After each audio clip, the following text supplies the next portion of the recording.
My name is Dr. Maya Byfield. I am from New York City. I currently live in Apopka, Florida. I received my bachelor's degree from Oakwood University, which is a historically black college, and I did my bachelor's in biology there, and I minored in chemistry. After I left Oakwood, I went to graduate school back home in New York. I went to Albert Einstein College of Medicine. They recently received a $1 billion donation where their med school students can go to school for free. I already went there for free because I was in the Ph.D. program. I received my master's and PhD in molecular pharmacology there. And after I left Albert Einstein, I moved to Florida where I did a postdoctoral fellowship in neuroscience from the University of Central Florida Medical School. And currently, I am a tenured professor at Seminole State College. I also am a PI or principal investigator of a National Science Foundation grant called Leaps and Bounds, where I promote the retention of underrepresented and underserved students in STEM, specifically in the biological sciences. So that's my background.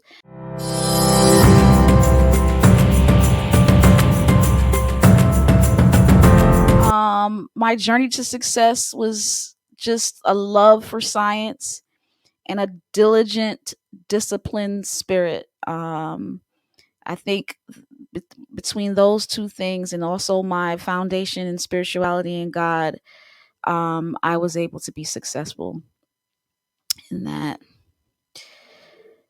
What are some challenges that I've faced? I think my biggest challenge in the beginning of my college career was just believing in my abilities and being disciplined enough to focus on studying and doing well. I think I was satisfied in high school. I was satisfied in high school with the grades I've got. But when I got to college, I wanted to be more competitive for graduate school. I knew if I wanted to get into any type of scientific graduate school, I needed to have really high grades. And um, I at first I just was above average. I wasn't average. I was above average. And truthfully, in the sciences and medicine, sometimes above average is not good enough.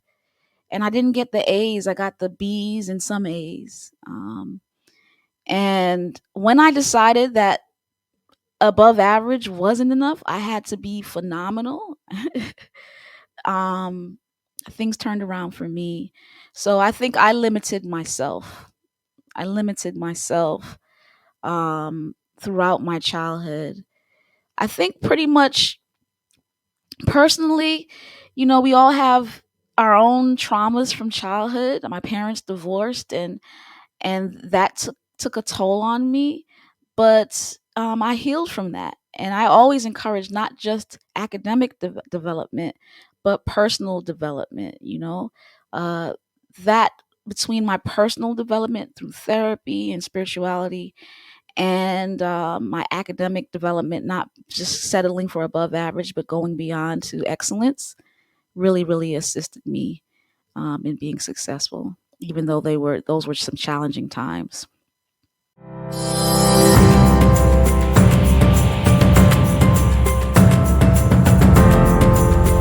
So what's some advice that I have for male dominated fields like science, technology, engineering, and mathematics? I would say you have to have a belief in your abilities. You literally have to not settle for less. You have to be a strong negotiator. You have to believe that you are qualified and capable of doing the work. You do the work.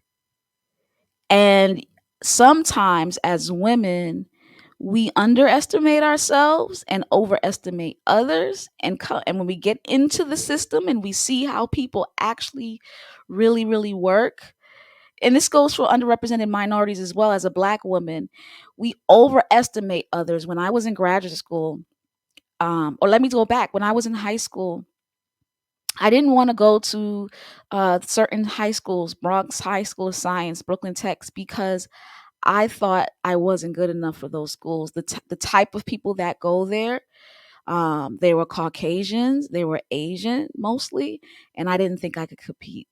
I didn't believe in myself, and I was smart. I was reading from 3 years old. I've been reading since I was three. I was smart. I could have competed, but because I limited myself, I just didn't believe. And when I went to a HBCU, that's when I had a strong foundation in the belief in myself. And so when I went to Albert Einstein College of Medicine, once again, where it's mostly whites and Asian, I I did well. I was one of three students who did honors for my master's qualifying exam. I superseded everybody, black, white, Asian, when I got that honors, right? So um, don't limit yourself and compare yourself to others. Don't do that.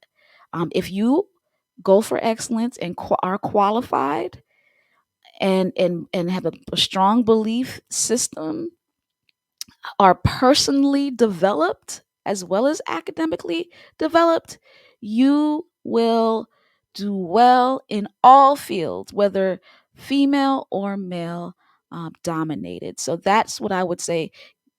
Be excellent and personally develop yourself, and don't hold yourself lower than anyone once you do those things. So um, thanks for the opportunity to interview. I really appreciate, and I hope what I've said can really help others.